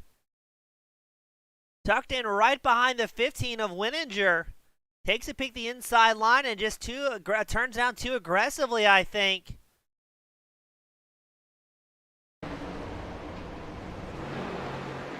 Thankfully able to keep it off the wall, so no damage on the 24, but what's this say? What's going to happen? Who's going to come down and take tires with 10 laps left to go? I think Ogle's going to stay out here. And I got a little distracted there. What I was trying to say was McDaniel, one of the most polite drivers out on track. I don't think he'd be somebody who would use the front bumper to move Ogle out of the way. That being said, if a first win is within striking distance, all is fair in love and short track racing.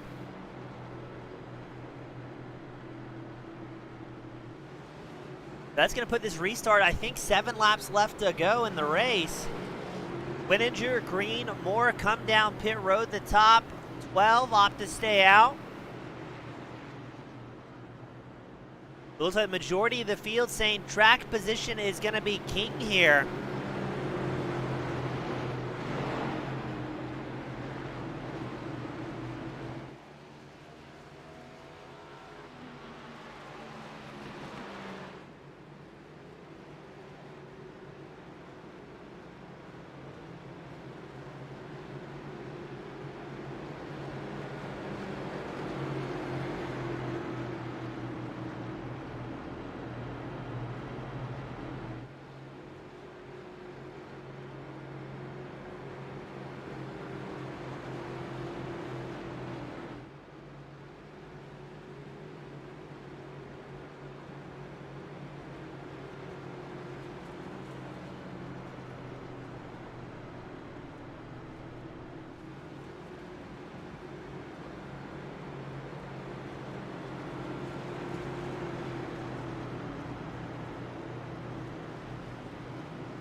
We'll get them gridded up, and it looks like it's going to be 6 laps left to go once it's all said and done. With Ogle and McDaniel on the front row, Thompson and Watts your second row, Barisco and Jones your third row.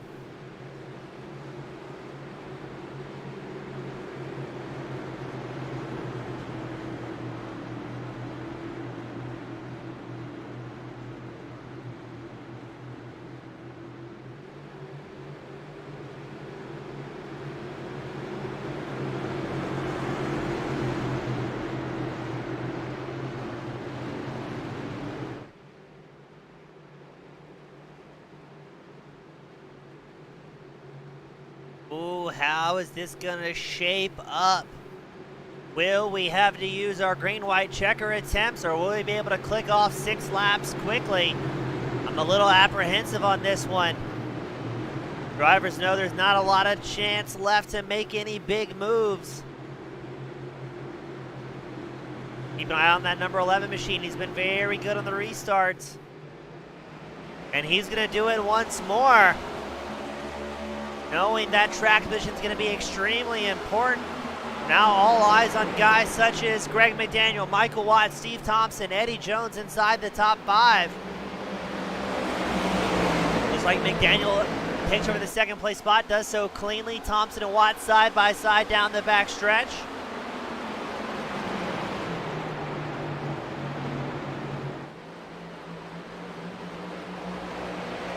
Still side by side for third. Thompson trying to work his way into podium contention.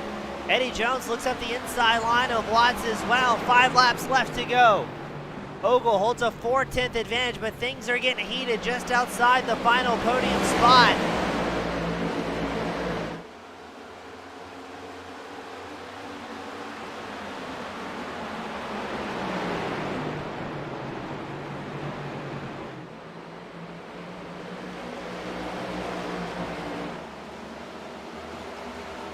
Oh, looks like Watts has problems, tags the outside wall, drops back to 8. Ogle still out front, McDaniel trying to close the gap, and the number 30 machine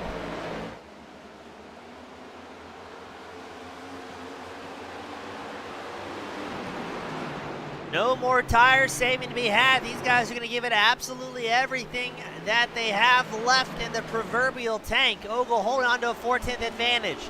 McDaniel about 6/10 up over Steve Thompson in third. Oh, but McDaniel closing the gap there on the brakes.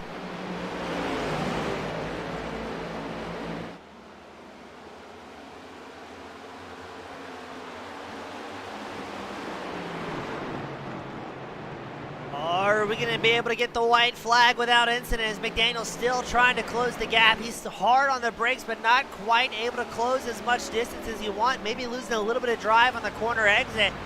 Last time by, Ogle was only 0.04 of a second faster than Ogle.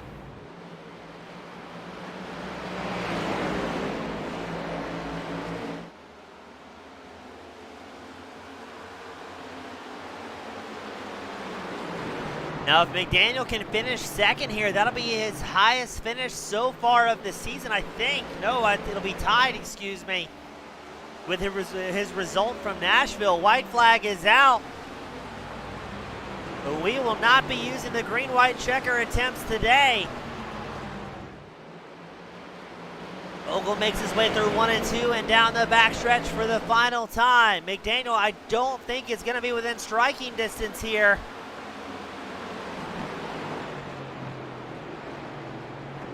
Ogle just has to hold on to it out of 4. And Tom Ogle picks up the win here in New Hampshire. Greg McDaniel finishing second, with Steve Thompson finishing third. What a night. A lot of cautions, but Ogle going to be able to gain some points on his longtime rival, Dwayne MacArthur, the points leader, as MacArthur finished 7th here today.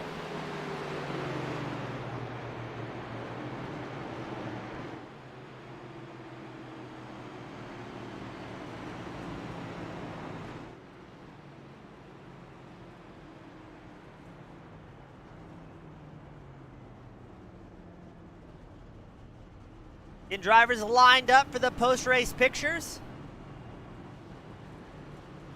No good camera angles to be found.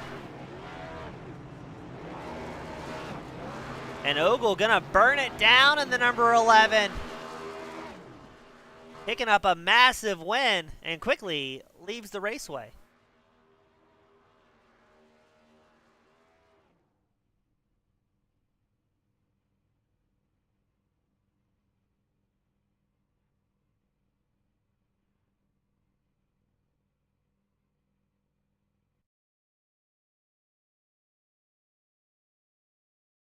So we're still waiting on Steve Thompson to make his way to the broadcast area.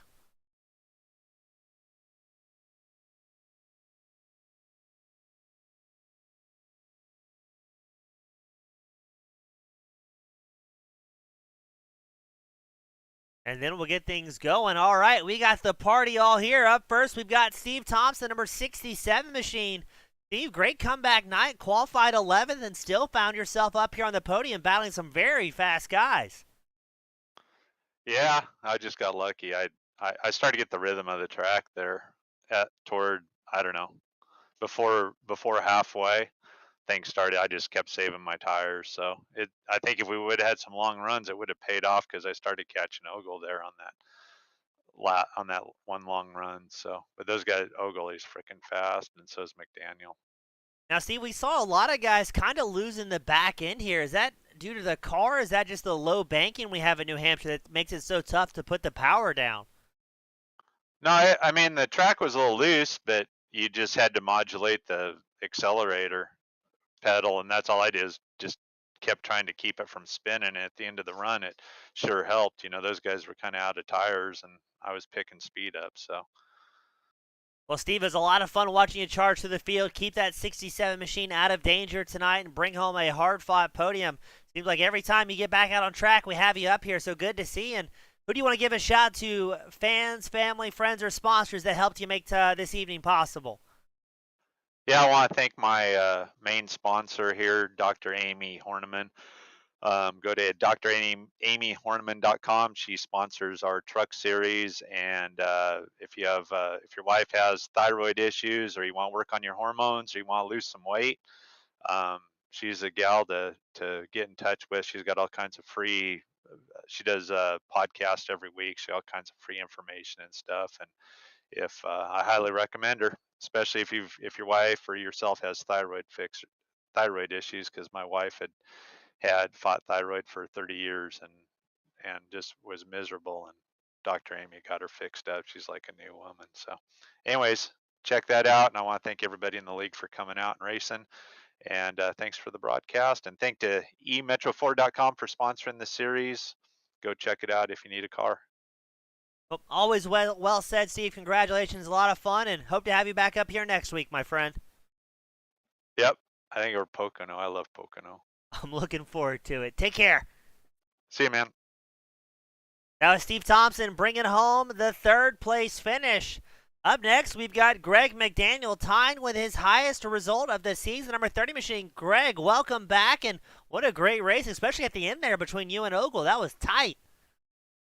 Yeah, I was able to keep him in my sight. He was the dominant car today. I had nothing for him. I was just happy to keep up with him and watch nobody coming up behind me. So I'm really pleased with second. And overall, other than I got to apologize to Eddie Jones. We got together earlier in the race, and that was my fault. So I apologize to him. And but was able to work our way back up. So that's good.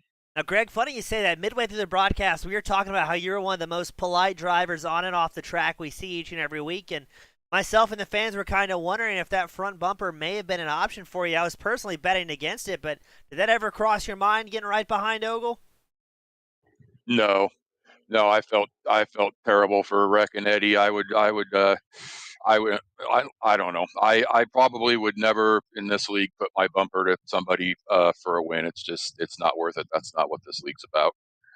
Extremely well said. Well, again, you tied for your highest finish of the season, second place, getting closer and closer to that top spot. What do you think it's going to take to put the program together and try and pick up for that first win for you in the Kim Bowl number 30 machine?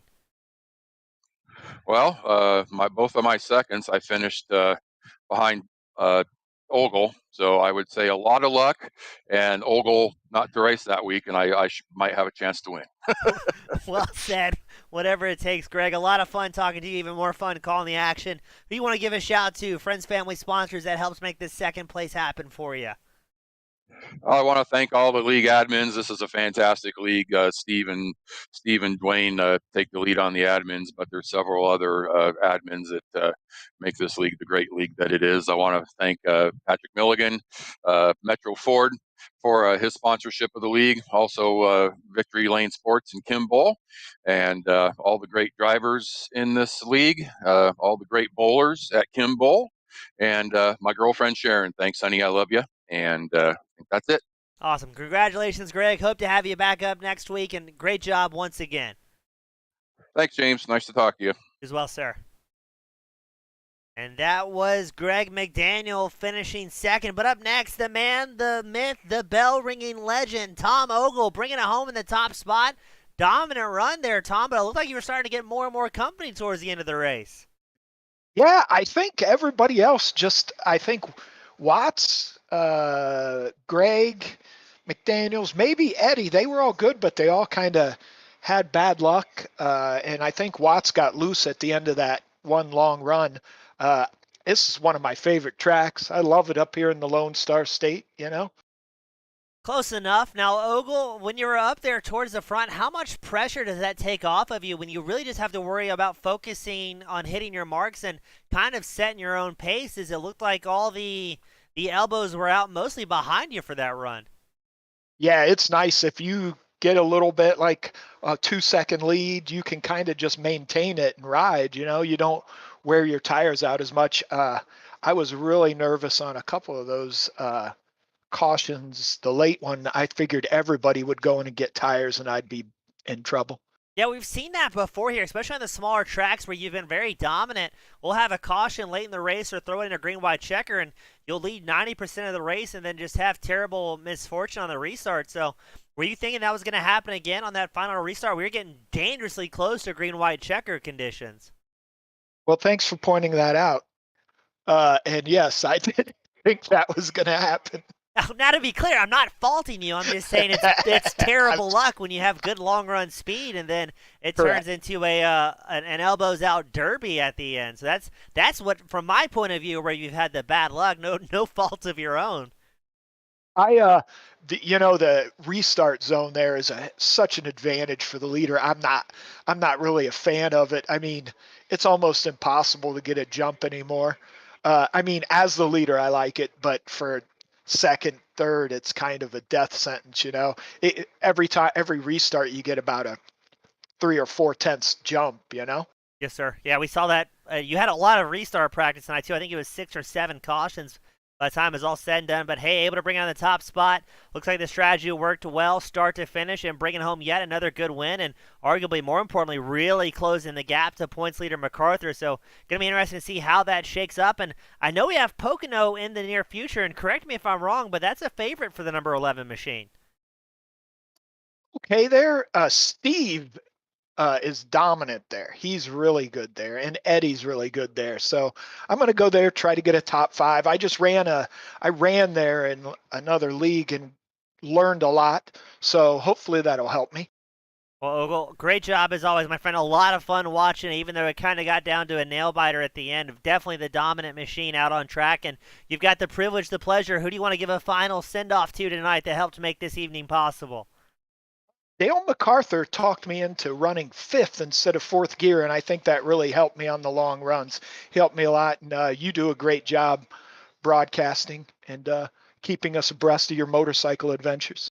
Well, thank you, Tom. I couldn't do it without you guys. A lot of fun. So great job out on the win here tonight, man. I appreciate it. Yeah, thank you very much. Thank you, everybody. That was Tom Ogle bringing home the top spot. Another dominant win for the number 11 White Claw machine. And great to have him back in the top spot. Greg McDaniel, Steve Thompson, rounding out the podium here at New Hampshire. As always, on behalf of Victor Lane Sports, Kimball.net, Dr. Amy the Thyroid Fixer, and our title sponsor, Metro Ford, emetroford.com. My name's been James East with Team Goon Squad Broadcasting. Thank you all so much for tuning in, supporting the league, supporting the broadcast, and supporting your favorite driver. Look forward to having you all back, same time, same place, next week. Have a great day, everybody.